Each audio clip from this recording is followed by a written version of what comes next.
It was barely 6 in the morning when the knock came. Soft at first, then deliberate. 3 raps that carried a tone of ownership, not courtesy. I was standing by the kitchen window, coffee steaming in my hand, watching the cul-de-sac wake up under a thin layer of fog. Birds on the wire. A delivery van somewhere down the street. Peaceful, predictable, until that black SUV rolled up, gliding too slowly to be casual. The doors opened in practiced sync. 3 people stepped out, dressed like they'd coordinated. Pressed polos, clipboards, and smug confidence. The man in front wore a belt with what looked like a badge clipped to it, shiny enough to catch the morning light, dull enough to be fake. I didn't move from my spot until they reached the porch. The tallest one, the president, I'd later learn, tapped his clipboard twice on the railing and called out, "Mr. Harris, you'll need to remove those cameras today. They violate community privacy regulations." His voice was smooth, rehearsed, carrying the weight of authority he didn't actually have. I opened the door halfway. "Good morning," I said evenly, setting my mug on the porch rail. "Would you mind pointing out where that rule's written?"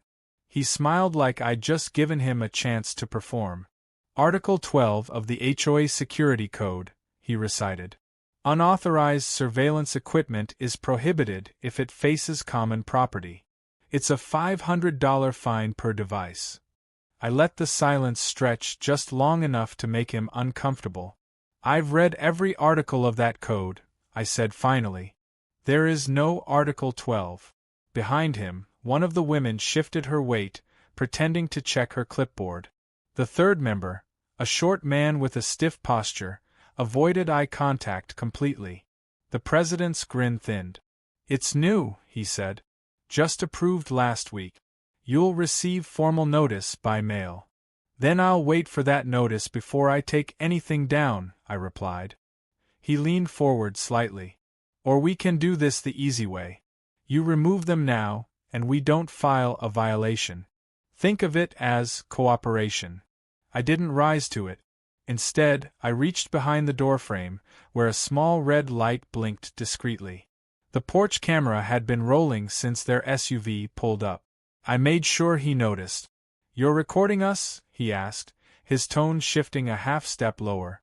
"For transparency," I said. "You understand." That word, transparency, seemed to touch a nerve. The woman next to him crossed her arms, her expression souring. The shorter man muttered something about unnecessary defiance. From across the street, a neighbor's curtain fluttered. Mrs. Landry, always the first to see and the first to whisper. I heard her voice carry faintly through the morning air. "They finally got someone." The president straightened up, brushing imaginary dust from his clipboard. "You're setting a bad example, Mr. Harris," he said coldly. "We have procedures for a reason." "Then follow them," I said. My voice stayed calm, steady. Years of engineering had trained me to solve problems without emotion. This wasn't a confrontation, it was data collection. He stared at me for a few seconds, eyes flicking between the camera and my expression. I could almost see the calculation happening behind that smug mask. Push harder or retreat and regroup. Finally, he clicked his pen and scribbled something on his clipboard. "We'll be back with enforcement," he said. I nodded once. "I'll have coffee ready." They turned as a unit, climbing back into the SUV. Tires crunched over the gravel, a slow departure meant to look confident. The morning quiet returned, heavier now, like the air after a lightning strike. I stood on the porch until the taillights disappeared around the corner. The red camera light blinked twice, then went solid. Recording complete. When I picked up my coffee again, it had gone cold, a thin skin forming on top. I stared at the mug for a long moment, feeling the first ember of something I hadn't felt in years. Not anger, but purpose. Whatever they thought they were enforcing, it wasn't law. And I wasn't the type to bow because someone waved a clipboard. Somewhere in the distance, another car door slammed. The neighborhood was waking up, but it felt different now, watchful, uncertain. The fog lingered low, as if the street itself was holding its breath. I looked at the camera, its red light reflecting faintly in the glass. "Let's see what they try next," I murmured. And as if it were listening, the light blinked again, steady, unblinking, ready. The letter was waiting for me when I opened the door that morning.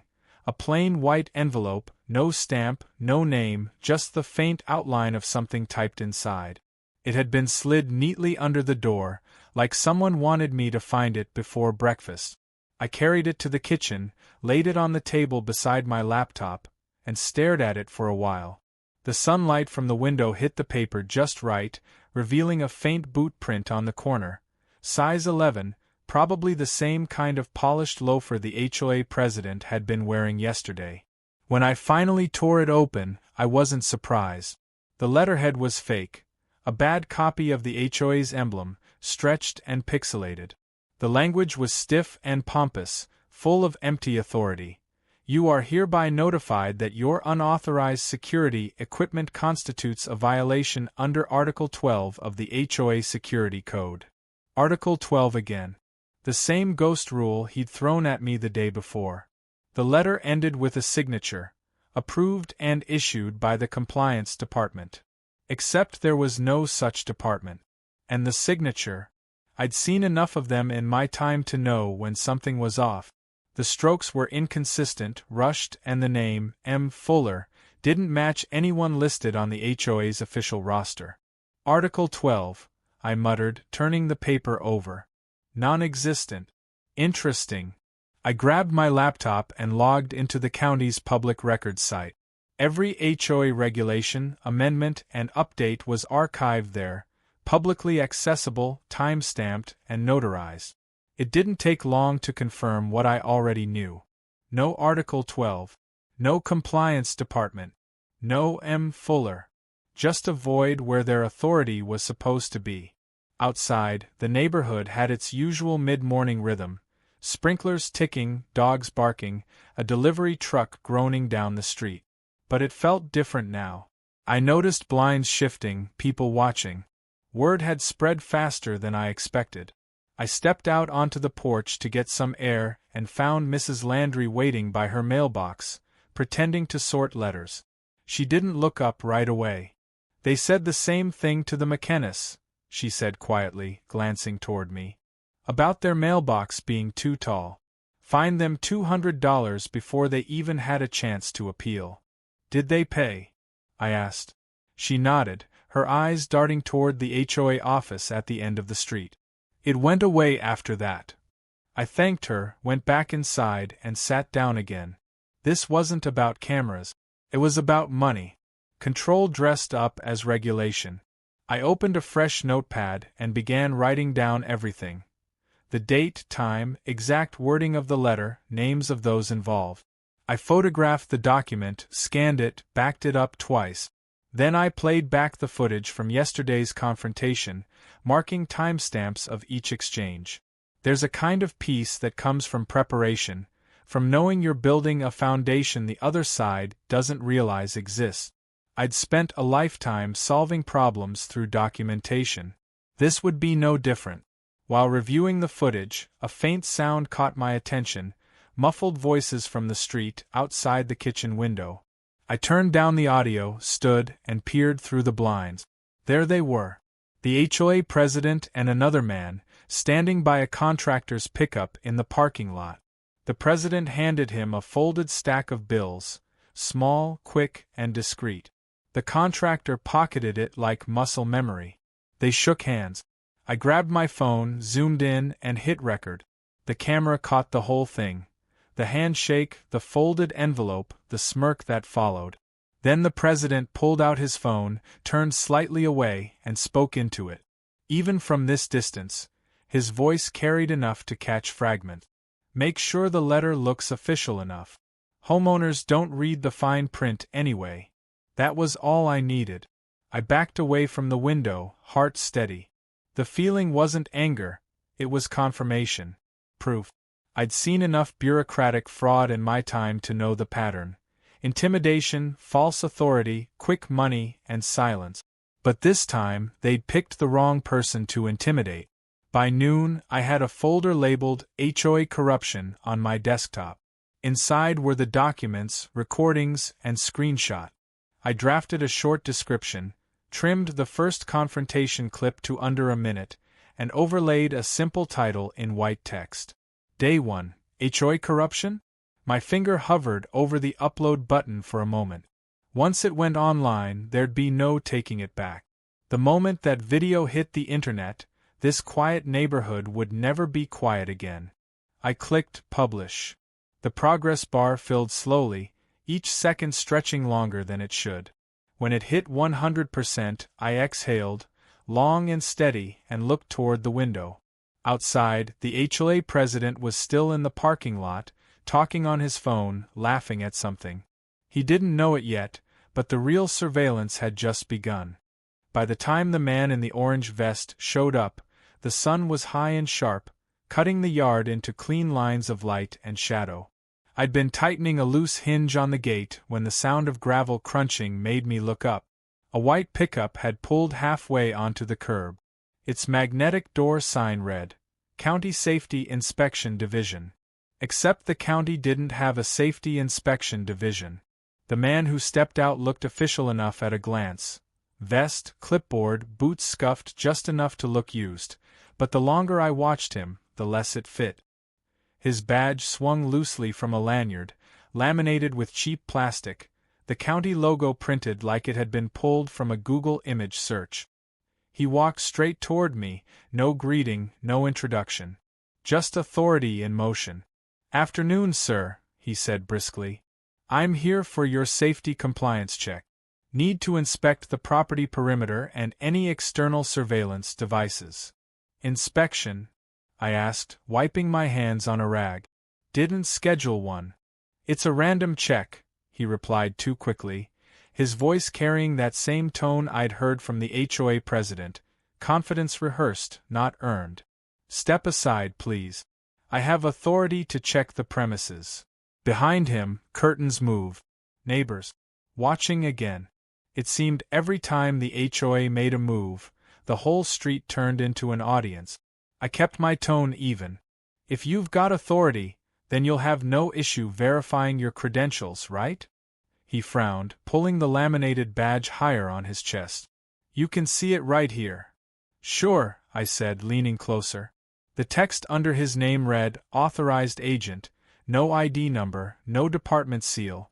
The kind of thing a kid could make at a copy shop. "Looks very generic," I said. He straightened, squaring his shoulders.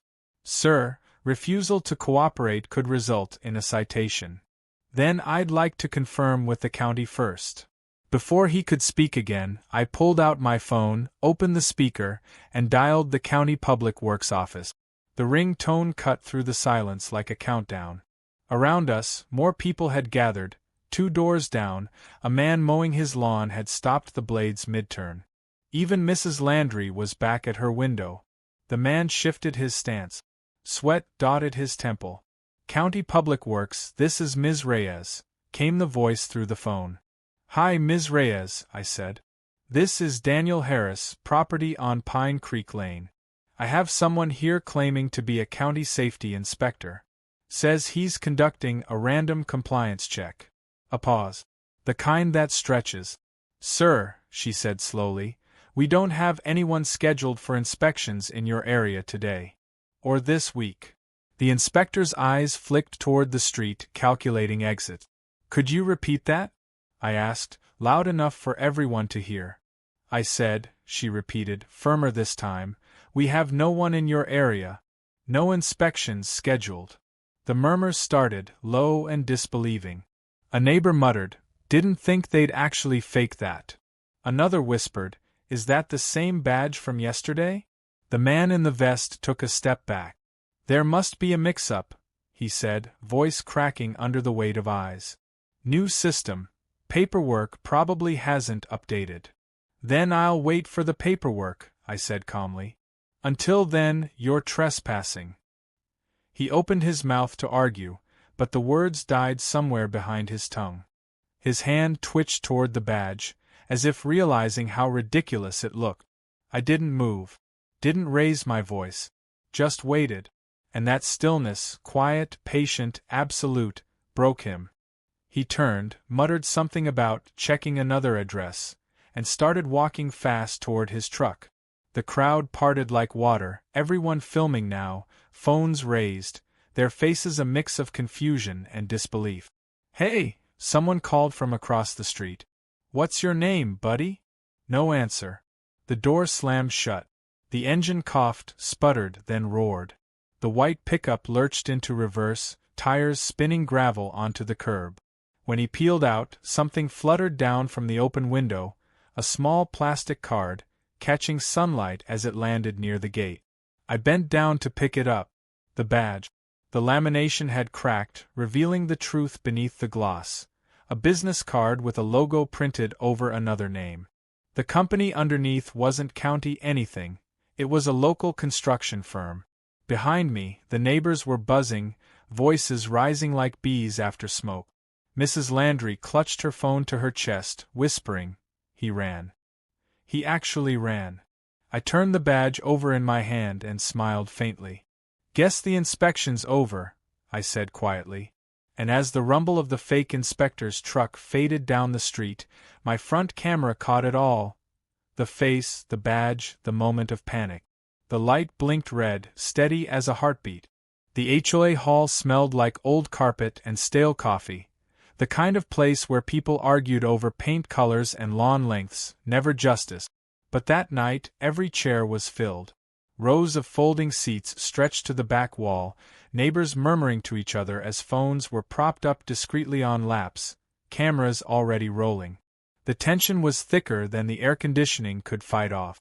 Everyone had heard something, about the letter, the inspector, the video that was making quiet rounds online. I stood near the back, waiting for my turn to speak. The president sat at the front of the long folding table, a half-circle of officers beside him. He was polished as ever, ironed shirt, practiced smirk, tapping a pen like a metronome for control. When the time came for community concerns, I raised my hand. He hesitated, glanced at the treasurer beside him, then gave a tight smile. "Mr. Harris," he said, voice dripping with civility. "You have 5 minutes." "More than enough," I said. The murmur in the room dipped as I walked up to the front. My laptop bag hung from my shoulder, my pulse steady. Calmness wasn't something I had to fake, it was a tool. "I'd like to share some information with the board," I began, connecting my laptop to the projector cable that dangled near the podium. "And with everyone else here." The president chuckled under his breath. "Mr. Harris, this isn't a courtroom." "No," I said. "It's better. It's public." The first video loaded. The orange-vested inspector, standing in my yard, waving his fake badge. The audio played loud and clear. His voice insisting he had authority, my phone call to the county confirming no inspection was scheduled. Gasps rippled through the crowd. But that wasn't the part that mattered. I clicked to the next clip, the one from my kitchen window. The HOA president in the parking lot, handing cash to the so-called inspector. The image was grainy from distance, but the shape, the voice, the timing, unmistakable. A heavy silence fell. Someone in the crowd whispered, "That's him." The treasurer's pen dropped onto the table with a small clink. Her hands trembled as she tried to collect her papers, avoiding every eye in the room. "This," I said, my voice even, "was recorded 2 days before I received a forged violation notice citing a non-existent Article 12. Transparency shouldn't scare anyone, unless they've got something to hide." The president slammed his hand on the table. "You think your gadgets make you the law?" "Not at all," I said. "They just make lies visible." A younger man in the second row raised his phone, streaming the meeting live on social media. "Say that again," he called. "People online are asking if that's real cash in the clip." The president's mask cracked. His tone shifted from smug to defensive. "This is slander. Do you have any idea how easy it is to fake video now?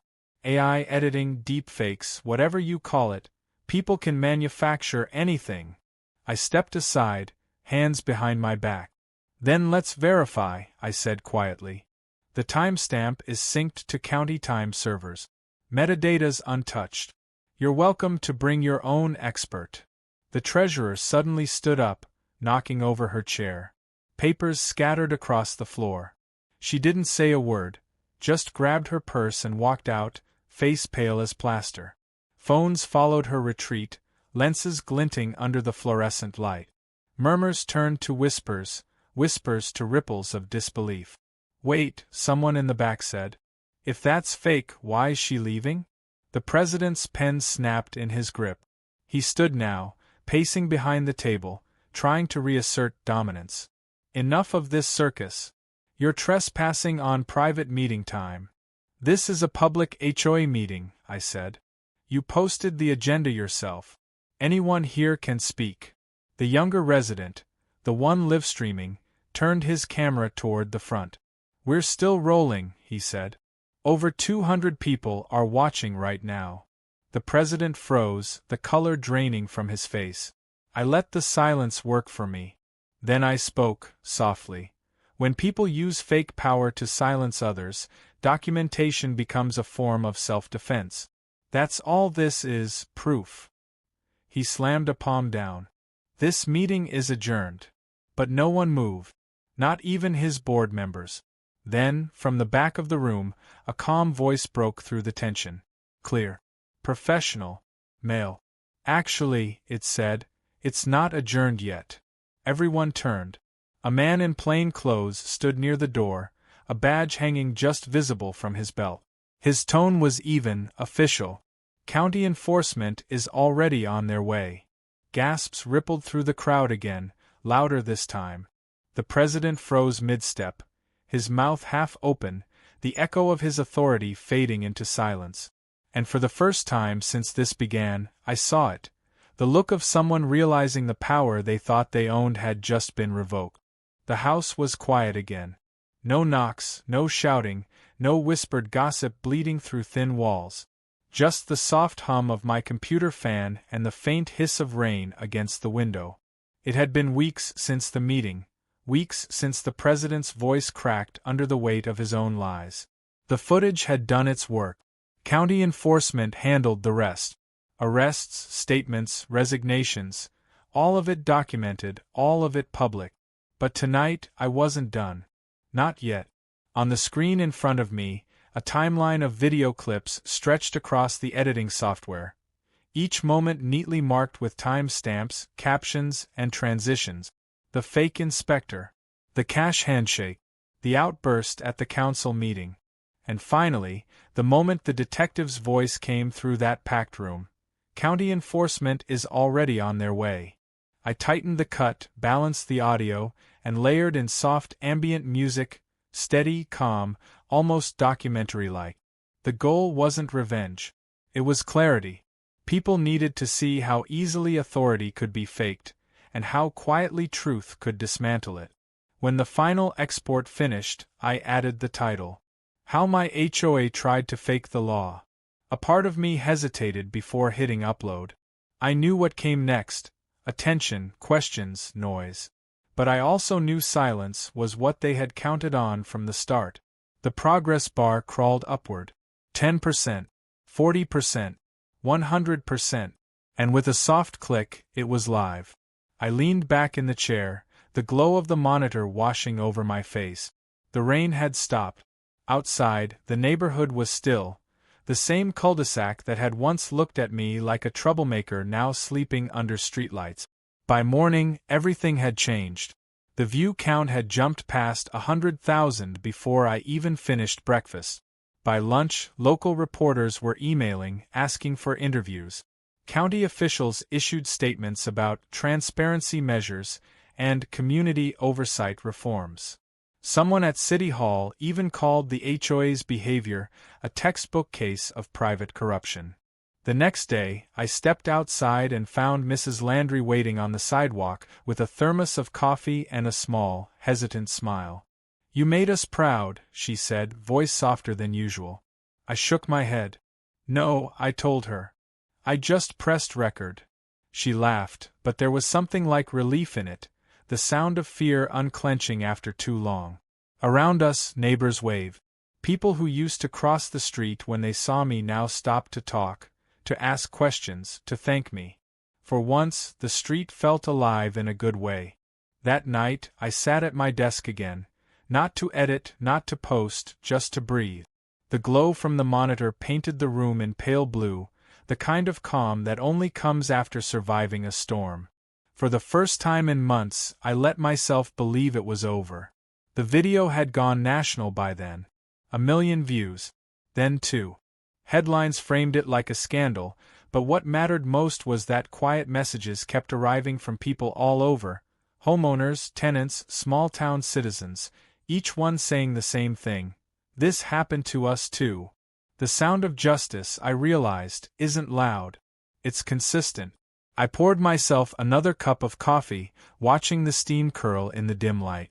Outside, the cul-de-sac glowed faintly under the street lamp, washed clean by the earlier rain. For once, it looked peaceful. I almost didn't hear it, the faint scrape near the front door. Then a soft slide like paper against tile. I froze, coffee halfway to my lip. Another letter. I walked over slowly, the wood creaking under my step.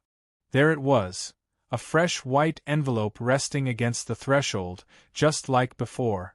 Only this one wasn't plain. Across the front, in crisp black type, were the words, "Notice of Zoning Review." For a moment, I stood there, the echo of old adrenaline stirring in my chest. Then I smiled, small, controlled, knowing. I carried the letter back to the desk, set it beside the monitor, and looked straight at the small red light blinking on my newest camera. "Guess we're doing this again," I said quietly. Outside, a voice called through the rain-misted dark. "Sir, open up, we're here about your shed." I stared at the door, the faintest laugh escaping me. Then, slowly, I reached out and turned the camera back on.